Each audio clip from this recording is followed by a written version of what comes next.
안녕하세요, 여러분. 오늘은 정말 흥미로운 질문 하나 던져볼게요. 만약 우리가 매달 딱 10만 원씩 30년 동안 꾸준히 복리로 굴린다면 과연 얼마가 되어 있을까요? 상상만 해도 두근거리지 않나요? 오늘은 이 복리의 마법에 대해 깊이 파고들어 보고 어떻게 하면 이 복리 효과를 최대한으로 끌어올릴 수 있는지 함께 알아볼 거예요.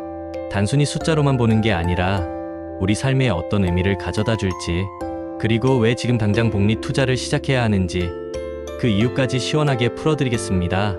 자, 그럼 함께 복리의 신비로운 세계로 떠나볼까요? 우선 복리가 뭔지부터 정확히 짚고 넘어가야겠죠? 많은 분이 복리라는 말을 들으면 이자에 이자가 붙는 거라고만 막연하게 생각하시는데요.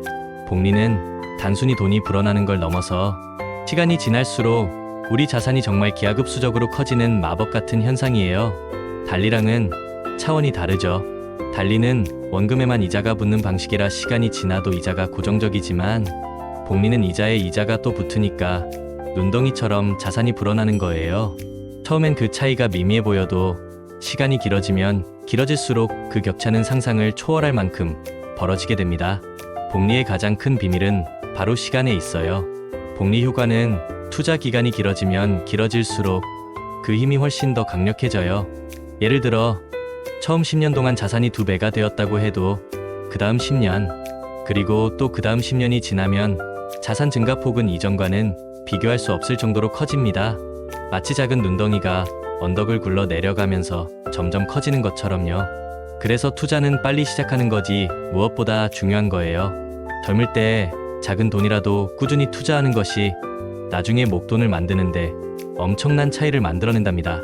이 복리의 개념을 좀 더 구체적으로 이해하기 위해 유명한 72의 법칙을 한번 알아볼까요? 72의 법칙은 내 원금이 2배가 되는데 걸리는 시간을 아주 쉽게 계산할 수 있게 해주는 마법 같은 공식이에요. 72를 연 이자율로 나누면 대략적인 투자 기간이 나오죠. 예를 들어 연 4%의 이자율로 투자한다면 72를 4로 나눈 값인 18년 뒤에 내 원금이 2배가 된다는 거예요. 어때요? 정말 신기하죠? 이 법칙을 활용하면 우리가 목표하는 자산 규모를 달성하는데 얼마나 시간이 필요한지 대략적으로 가늠해 볼 수 있어요. 그럼 이제 본격적으로 매달 10만 원씩 30년 복리 투자의 시나리오를 한번 상상해 볼까요? 웹 검색 결과에서 참고한 월 100만 원 투자 시나리오를 응용하여 매월 10만 원을 투자하고 연 8%의 수익률을 가정하면 어떻게 될까요? 물론 정확한 복리 계산은 APR라는 공식을 사용해야 하지만 이건 너무 복잡하니까 쉽게 설명해 드릴게요. 매월 10만 원씩 꾸준히 투자하고 연 8%의 수익률을 꾸준히 달성한다고 가정하면 30년 후에는 원금은 총 3,600만 원 10만 원 x 12개월 x 30년인데 최종 자산은 무려 1억 8천만 원 정도가 될 수 있어요. 어때요? 매달 치킨 한두 번 참는 돈으로 이렇게 엄청난 목돈을 만들 수 있다니 정말 놀랍지 않나요? 물론 이건 예상 수익률일 뿐이고 투자의 세계에는 변동성이 늘 존재합니다. 하지만 중요한 건 꾸준함과 시간이 만들어내는 복리의 힘을 믿고 실천하는 거예요. 그럼 이 복리 효과를 어떻게 하면 최대로 끌어올릴 수 있을까요? 제가 몇 가지 팁을 드릴게요. 첫째, 자동이체 정액 투자는 복리의 가장 강력한 친구예요. 매달 월급이 들어오자마자 일정 금액을 자동으로 투자 계좌로 옮기는 습관을 들이는 거죠. 이건 마치 씨앗을 꾸준히 심는 농부와 같아요. 비가 오나 눈이 오나 시장이 좋든 안 좋든 꾸준히 씨앗을 뿌려야 나중에 풍성한 열매를 맺을 수 있죠.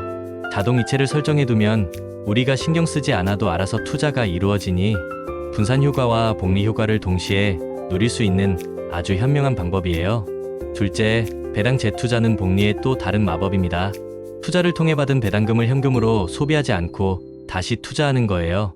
마치 작은 연못에 떨어진 빗방울이 모여 강이 되고 바다가 되는 것처럼 재투자된 배당금은 다시 이자를 낳고 그 이자가 또 이자를 낳으면서 복리 효과를 더욱 가속화시켜줍니다. 이게 바로 진정한 복리의 눈덩이 효과를 만드는 지름길이에요. 셋째, 잦은 거래는 피하고 장기 보유를 원칙으로 삼아야 합니다. 우리가 투자를 하다 보면 조급함에 휩싸여 잦은 매매를 하게 될 때가 많죠. 하지만 잦은 거래는 세금과 수수료를 발생시켜 복리 효과를 갉아먹는 주범이에요. 또한 단기적인 시장 변동에 일희일비하다 보면 오히려 손실을 볼 수도 있고요. 워런 버핏 같은 투자 대가들도 장기 투자의 중요성을 끊임없이 강조하죠. 10년 이상 보유할 주식이 아니라면 단 10분도 보유하지 말라는 그의 말처럼 우리는 길게 보고 인내심을 가져야 합니다. 넷째, 인컴, 자산 활용을 고려해보세요. 인컴 자산은 이자, 배당, 임대료처럼 꾸준히 현금 흐름을 만들어주는 자산을 말해요. 예를 들어 배당주, 리츠아리아이티스, 채권 등이 있겠죠. 이런 자산에서 나오는 현금 흐름을 다시 투자에 활용하면 복리 효과를 더욱 극대화할 수 있습니다. 매달 월급 외에 또 다른 수입원이 생긴다고 생각하면 정말 든든하겠죠. 복리 투자를 시작하기 전에 꼭 고려해야 할 몇 가지 중요한 사항도 있어요. 첫째, 수익률도 중요하지만 리스크 관리도 간과할 수 없습니다. 높은 수익률은 복리 효과를 가속화시키지만 그만큼 위험도 커질 수 있어요. 그래서 우리는 무작정 높은 수익률만 쫓기보다는 내가 감당할 수 있는 위험 수준 안에서 안정적인 수익률을 추구하는 것이 중요해요. 분산 투자는 이런 위험을 줄이는데 아주 효과적인 방법입니다. 둘째, 투자 기간은 복리의 핵심입니다. 앞서 말씀드렸듯이 복리 효과는 시간이 길어질수록 더욱 강력해져요. 그러니 인내심을 가지고 꾸준히 투자하며 기다리는 지혜가 필요합니다. 마치 땅에 심은 씨앗이 바로 열매를 맺지 않는 것처럼 우리의 투자도 시간이 지나야 비로소 빛을 발합니다. 셋째, 인플레이션도 반드시 고려해야 합니다. 우리가 아무리 복리로 자산을 불려도 인플레이션이 내가 번 수익률보다 높다면 실질적인 자산 가치는 오히려 줄어들 수 있어요. 그래서 인플레이션율을 초과하는 수익률을 목표로 투자해야 합니다. 물가 상승률보다 더 높은 수익을 내야만 우리의 자산이 실질적으로 증가하는 것이죠. 넷째, 세금 문제도 미리미리 준비해야 해요. 투자 수익에 대한 세금은 복리 효과를 깎아내릴 수 있으니 절세 방안을 미리 알아두는 것이 현명합니다. 비과세 상품이나 ISA 개인종합자산관리 계좌 같은 절세 계좌를 활용하면 세금을 줄여 복리 효과를 더 누릴 수 있어요. 똑같이 1억을 벌어도 세금으로 1천만 원을 내는 것과 100만 원을 내는 것은 큰 차이가 나겠죠? 마지막으로 원금 손실 위험은 투자의 기본 전제예요. 투자는 항상 원금 손실의 위험을 내포하고 있습니다. 그래서 우리는 잃어도 괜찮을 만큼의 여유 자금으로 투자해야 하고 한 바구니에 모든 달걀을 담지 않는 분산 투자를 통해 위험을 관리해야 합니다. 복리 투자는 장기적인 관점에서 이루어져야 하며 단기적인 시장 변동에 흔들리지 않는 멘탈이 중요해요. 그럼 이제 매달 10만 원씩 30년 복리 투자를 성공시키기 위한 마인드셋을 다져볼까요? 첫째, 우리는 시간이라는 자원을 무기로 삼아야 해요. 거대 자본이 할 수 없는 장기 투자를 우리는 할 수 있습니다. 매달 10만 원이라는 작은 돈이 30년이라는 긴 시간을 만나면 엄청난 힘을 발휘하는 거죠. 둘째, 내가 중간에 변심하지 않도록 강력한 마인드셋을 구축해야 합니다. 투자의 길은 때론 외롭고 힘들 수 있어요. 시장이 폭락하거나 예상치 못한 악재가 터질 수도 있죠. 하지만 이때 흔들리지 않고 꾸준히 자신의 원칙을 지켜나가는 것이 중요해요. 흔히 말하는 갓바를 키우는 거죠. 시장의 소음에 귀 기울이기보다는 나의 목표와 장기적인 시나리오에 집중해야 합니다. 셋째, 인생의 희로애락 이벤트를 예측해서 각 시점에 맞는 투자 기간과 전략을 정해야 합니다. 결혼, 내 집 마련, 자녀 교육, 은퇴 등 우리 인생에는 다양한 큰 이벤트들이 있어요. 이런 이벤트에 맞춰 투자 계획을 세우면 좀 더 구체적이고 현실적인 목표를 가지고 꾸준히 투자할 수 있습니다. 10년 뒤에 쓸 돈, 20년 뒤에 쓸 돈, 30년 뒤에 쓸 돈을 구분해서 투자하는 것도 좋은 방법이에요. 넷째, 예측할 수 없는 리스크에 대비해 속성이 다른 자산 23개로 분산 투자하는 것이 좋습니다.